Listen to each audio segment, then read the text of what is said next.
Hello and welcome back to the Little Craft House. If we haven't met before, my name is Nicole and I love to craft. So in today's tutorial, we are going to be looking at making stencils with the Cricut machine. So I've had my machine for about a year now and I know that it just has so much potential. So I'm trying to explore different ways to use it. And so I thought I would do some stencils to use with my polymer clay. But these stencils are also able to be used for any other crafts as well. So doing stencils is something that I tried out when I very first got the machine. I didn't have much success. So I've been doing a lot of research recently, taking lots of notes, doing lots of trial and error and working out the best way to produce these stencils. So what I thought I would do is compile all the information that I've got and work through it as a bit of a tutorial for if you guys want to make stencils. Otherwise, it's just going to come in handy for me to look back on in the future once I decide to make them again, because I know I will forget what I did and there's a few little tricks along the way. So I don't want to forget those tricks. So I'm going to pop it all into this tutorial and yeah, hopefully it's helpful for you guys and helpful for me in the future when I want to make some more. Okay, so the things we're going to need for making our stencils. Firstly, I've got my Cricut machine here as well as my laptop. So the first thing that I have learnt before we even get any further in what we need, first thing I've learnt is that the Cricut design software on the laptop is different to the applications on iPad or I think iPhone or however else you can look at it. I've only ever looked at it on the computer, but apparently it's different in different formatting. Also, they apparently change it so frequently that a lot of these tutorials that people are making are a little bit out of date. So we're pretty much using basic stuff today. So the basic elements that we're using should still be there. They might just be in a different space, just in a different position, depending on how Cricut has now formatted their design space software. So yeah, I'm going to be using the laptop with the Cricut design space software. I'm going to be using the Cricut Acetate sheets. So Cricut were great and sent me these. So I'm not sure on the costings of them. You can use other items as well. I have only ever used their brand of the acetate sheet. You can use laminated sheets, you can use mylar sheets. Everything will be different thicknesses though, and these acetate sheets don't have a thickness listed on them, so I'm not 100% sure of their thickness. What I will say though is that they are thicker than the clear protected sheet that comes on your mats, but they are not as thick as a laminated sheet. So if that kind of helps in thickness, in comparing thicknesses. So yes, I've got my Cricut Acetate sheets. I've also got my Cricut cutting mat. The next thing that I have learnt along the way, you need a good clean or new mat. I have been using my older mat and I've found that my acetate sheets aren't sticking well enough to it. So as I'm cutting, they are starting to lift at the corner and get a bit crumpled and not be nice and flat. So today we're cracking open a new one. So hopefully this will work better and it will be nice and sticky and hold the acetate sheet well. Okay, so next up we need a designed cut. So I am going to be using the Cricut Design Space subscription today for my images. Yeah, I have a subscription, so I have access to thousands of different images. But if you don't have a subscription and you're just using the basic plan, that is completely fine. There's other ways that you can grab images for your stencils. So one of those ways would be to import from a graphics website such as Creative Fabrica. That is one of the favorite ones that I also use. I'll pop a link in the description box because I've got an affiliate link for those. There's lots of different options on there to choose from. You might also want to design an image yourself, which is really fun, and that's a really unique way because no one will have the same then. There is a few rules with our images that we're using though, so we'll get into that a little bit more in a moment, but yeah, you need to have a design that you're going to use. So I'm going to fire up the computer and we're going to find something that we can use for our stencil. Okay, so as I mentioned before, my screen might look a little bit different to how yours does depending on what update they have recently done. So I am going to search for a flower pattern. Actually, I probably should have said floral pattern. Not great English of mine. Okay, so I like to come straight up to images, and then we shall have a look for a pattern. So I mentioned before about there being some rules when it comes to which patterns we can cut and what we can cut. So let's have a look at this one here. This is a great pattern, except that when we're cutting out, it's just going to cut around the edges here. So we won't actually get that circle in the middle. The Cricut will cut the circle, but because we're cutting that outer piece, you're not going to get that little internal detail. So when we're choosing a pattern, we need to make sure, whoops, wrong button. When we're choosing a pattern, we need to make sure that it's a solid pattern that doesn't have internal details. Also, because this one's great here, but because I'm doing this for my polymer clay, I'm going to be doing a small stencil. So obviously the larger you go, the more detailed you could use. This one here is a great example of the flower because you would cut out all those white pieces. So the greeny color that's there would be the color of your stencil. So that one would definitely work. Let's see what else it will offer. But yeah, because I'm doing a smaller one, I don't want to have too many details. This is really cool, but that's not going to work.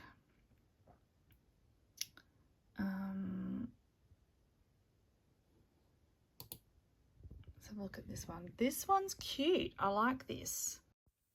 This one gives some really good colour potentials to change the colours of those flowers as well as the leaves. So yeah, I really like this pattern. Okay, let's add that one to our canvas.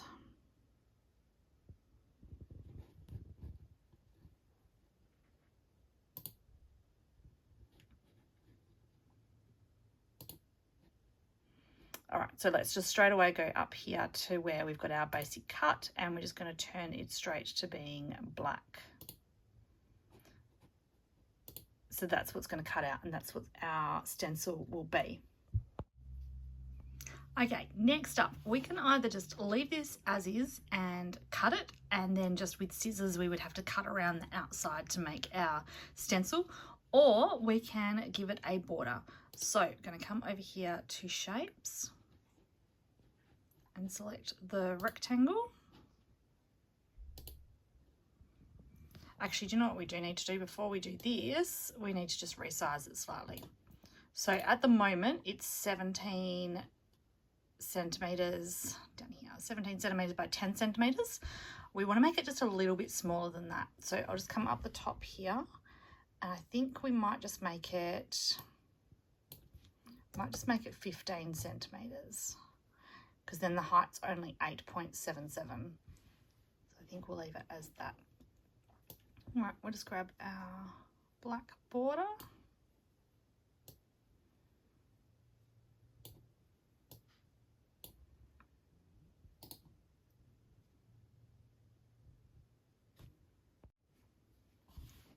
And we're going to say send to back. And we're going to change it from being black to grey. Okay, so I might just make it a little bit bigger actually.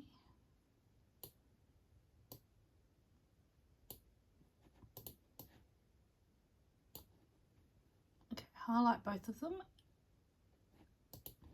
Okay, I'm going to highlight both of them and then come up here to arrange, and then, oh, not arrange, align.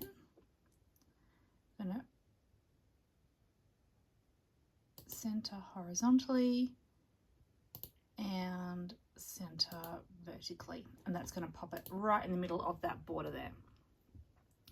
So that's a good size.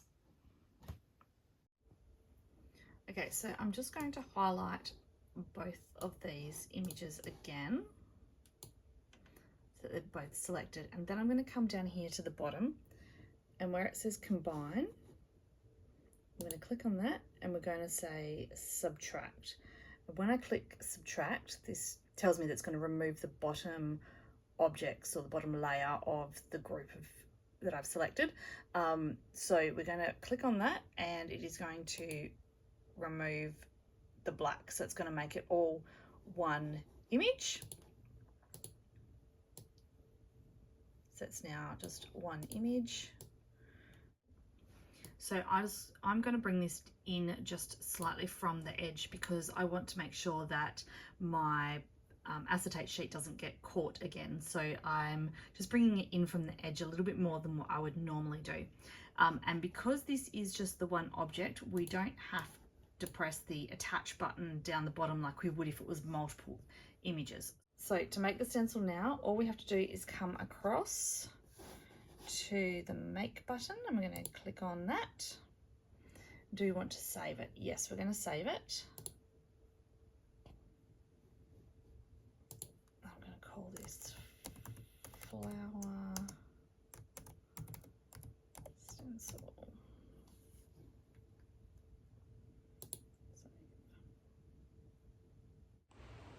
Okay, so I've closed my computer for the moment. Before we get on with sending everything through, we need to obviously prepare our mat. So I've got one of my acetate sheets from out of the booklet here, and you'll notice that it has that line going through it. Can you see the line? It's got a line. That is because this has a protective sheet on the front and the back of it. So we want to remove that protective cover from one side only. So I'm just going to do that now.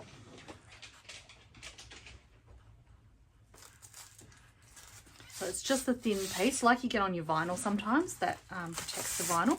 So we just want to remove that one side. And then we want to put that side that's had the cover removed, we want that one to be facing up on our mat. So I'm going to remove the cover from our mat now. As I mentioned before, this is a brand new mat, so it's super sticky, hoping that it works a little bit better than my older, dirty, unsticky mat.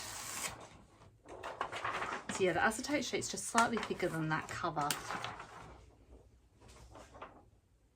Put that somewhere so it doesn't get dirty. And I'm going to apply the sheet.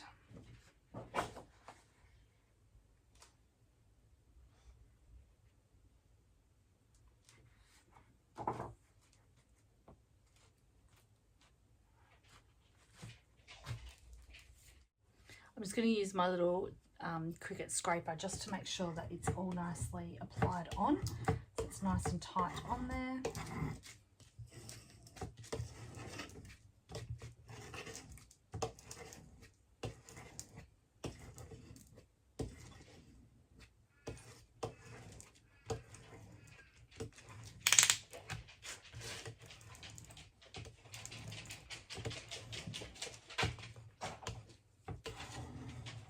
Especially up the top there. I'll make sure that it's attached nicely.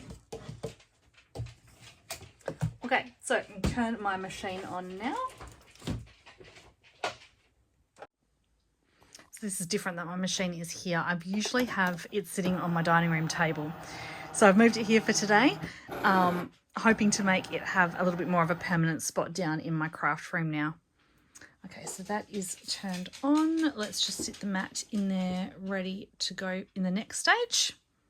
Right, next up we are going on mat, and it's 30 by 30, so that's all good. Confirm.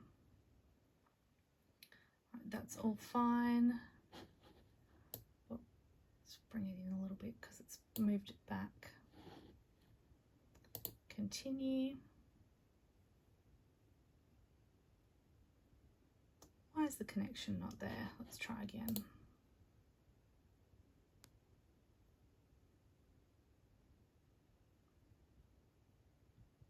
Continue. Right. Little hiccup along the way there. Right, so we've got all the different types of materials to select from. So you've got your popular ones, you've got any that you may have bookmarked yourselves, but we also have the browse all materials option. So in this here, I am going to type acetate, and it's going to bring up two options. Okay, so because I haven't been overly happy with the settings that Cricut had for their acetate previously, we're going to come and do our own settings. So I'm going to do browse all materials, and then right down the bottom here we've got material settings. Where's my mouse? Material settings. I'm going to click on that, and we're going to scroll all the way down to the bottom. So this might be something that you need to do if you're experimenting with other items, other materials to make your stencils. So it becomes a bit of a trial and error. So we're going to add new material. Oh, there we go. So new material. So we're going to call it, I'm going to call it acetate.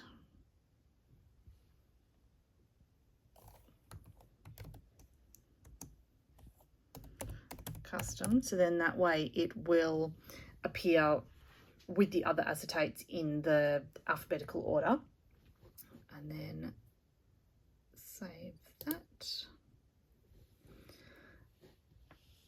And then up here we are going to adjust the cut settings. So this is the cut pressure.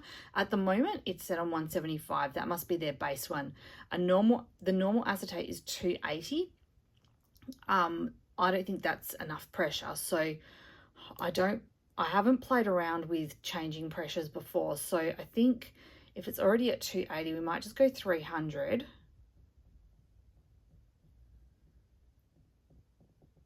See how that goes, and I can always come back in and adjust it later. 300, there we go. And because on our standard acetate it does a 2-time passes, so it goes over twice, we'll do the same again with this one, and obviously leaving it as the fine point blade. So hopefully this setting is a little bit better and will cut through a little bit cleaner and yeah, better than just the general acetates settings. Okay, so now it appears there as acetate custom. So yeah, I can go in and there is an edit feature there. So if it's still not cutting through quite enough, we'll edit that custom one for the next time that I do a stencil. Okay, so coming back out now, once we do browse all materials and select acetate, did I spell it right? No. We then get our 3 options come up. So we're just going to select our custom acetate. Go done. It's going to bring us to here, and I like to always select more pressure anyway, so I'm still going to do that today, just because I want to make it nice and easy for myself. We are going to come back over to our machine. Let's spin us around here, and our lights are blinking, so we can press that.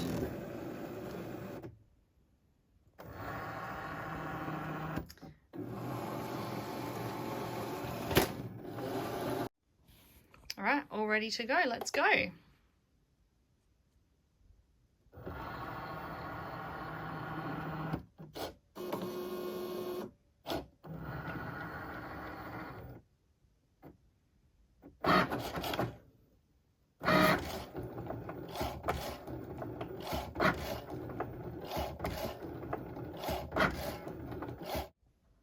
Okay, so while that has been cutting, I've been multitasking and I've now painted my fingernails black. So I've got nicer nails now to watch, for you to watch whilst I get all this pattern out. So something else that I wanted to mention about when we're taking our stencils off the mat, we need to make sure that we are pulling the mat back and leaving our stencil behind. We don't want to pull the stencil off the mat because it will crinkle the stencil and it can ruin it, basically. Same as when we do the vinyl as well. So I'm going to lay it flat like this, and we want to be bending the mat as we take the stencil off.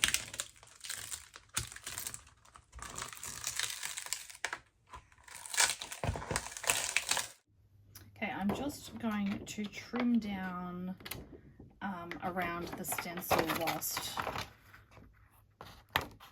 or rather I'm just going to trim down around the stencil so that makes it easier for us to take out all of those internal pieces. So now I've just got our stencil there. So So I'm just going to remove the border, and usually when I do this, the backing sheet comes along with it.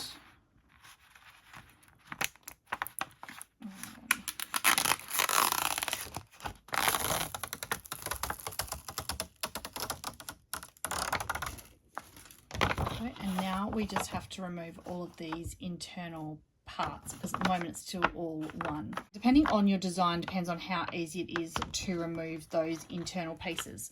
So with this design that I did here, it was actually quite, oh, I've got clay on this because I've been using it. This one was quite easy to remove because they were nice big pieces, so they were just easy just to pop out, whereas this here is slightly smaller, so it makes it a little bit more tricky. If you were doing a bigger stencil, it would obviously be easier as well. Right, so I have just sped this up because this process took quite a while to get out each of these little pieces. And the way that the Cricut had cut it cut those little flowers first, and then it cut the leaves as a separate piece. So yeah, lots of little pieces to get rid of. Whilst getting them all out, I was just making sure that I was doing it gently because I don't want to rip the acetate. Too much pressure might rip it between the designs. So yeah, just being really careful. Right, there we go. So stencil is done. It's all popped out and it's ready to use. So in hindsight, this design probably was still a little bit small. There's a couple of little bits where, because it was really narrow, the pieces aren't quite in position properly. So when I use them on my clay or whatever project I'm using them for, I'm just going to make sure that all the pieces are in place properly, because yeah, there was some little fine bits where they're just not quite sitting right. But yeah, other than that, this little pattern is really cute, so I'm going to use it in a design. I've got a plan for it, so let's see if I can do it. Okay, so this actually isn't the plan, but I thought what I would do is do a quick little test run first. So as you can see here, I am having awful trouble getting my clay block open. I don't know what was going on there. But yeah, so this is just a little test run. Because stencils are washable, they have so many different uses that you can use them again and again and again. And so yeah, I thought I would give the first test run with a bit of mica powder. So just rolled out my clay. I'm rolling the stencil on to secure it onto the clay, and then I'm going to use my mica powder on top. So this doesn't have to be perfect because it's just a little test run.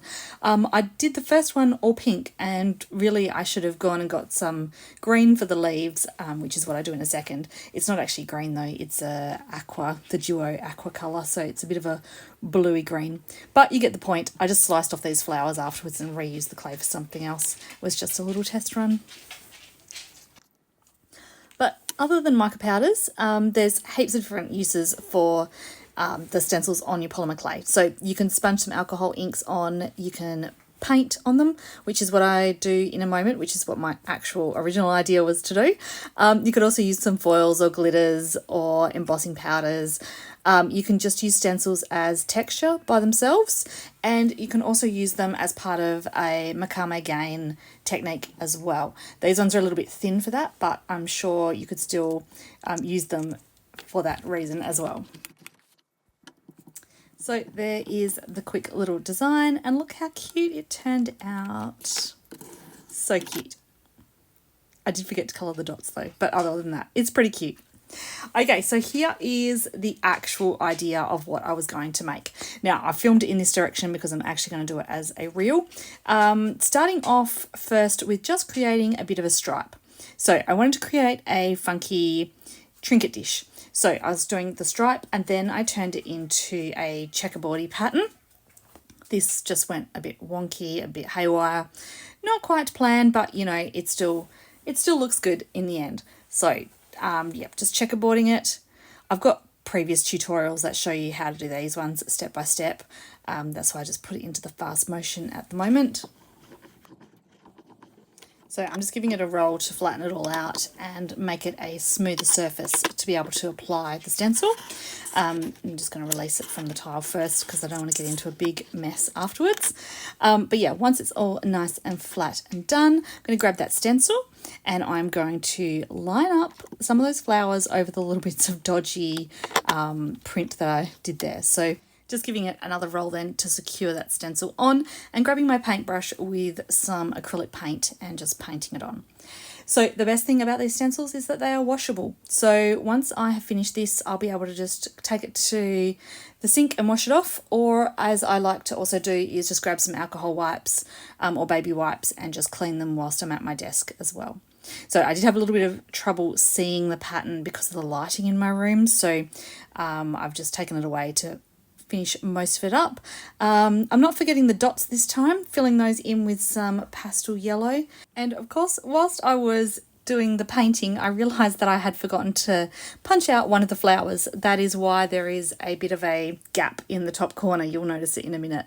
I also didn't, there you go, there's the gap. There was also a couple of dots that I hadn't punctured as well. So yeah, that's okay though. I can just fill the dots in easy enough. But just carefully removing that stencil now, and there's the pattern. So pretty cute. I'm going to take this now and cut out a trinket dish and get it in the oven.